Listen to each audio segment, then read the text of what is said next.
For the Lord himself will come down from heaven with a commanding shout, with the voice of an archangel, and with the sound of God's trumpet. Those who have died in Christ will rise first. 1 Thessalonians 4 verse 16. A new body at the sound of the trumpet. Around the world, many recognize Rosh Hashanah, the Jewish New Year, which often falls in September. This celebration includes the blowing of the shofar, a ram's horn, and is also known as the Feast of Trumpets.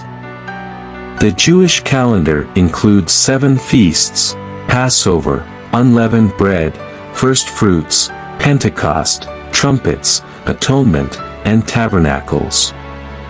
The first 4 have already been fulfilled through Jesus Christ. He was the Passover lamb, 1 Corinthians 5 verse 7, the bread of life, John 6 verse 35, and the first fruits of those who have passed away, 1 Corinthians 15 verse 20.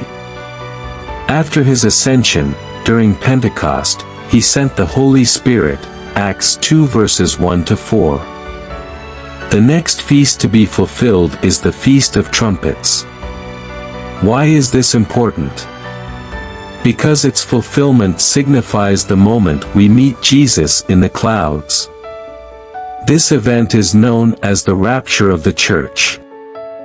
When the trumpet sounds, in an instant, those who are alive will be transformed, receiving new, glorified bodies like Jesus' own. Those who have died in Christ will rise first, also receiving new bodies, and together, we will meet the Lord in the air. 1 Corinthians 15 verses 51 to 55. This means you might not even experience death. Scripture tells us, "Then we who are alive and remain shall be caught up together with them in the clouds to meet the Lord in the air." 1 Thessalonians 4 verse 17. While being alive is one part of this, remaining in faith is another. There is a generation of believers who will walk in the resurrection power of Christ, living victoriously over sickness and death until he returns.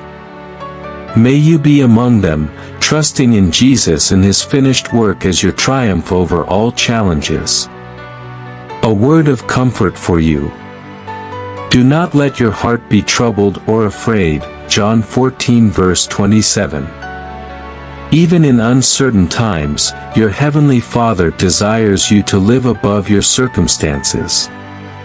Embrace his love daily, a love that brings true peace and lasting fulfillment. Amen.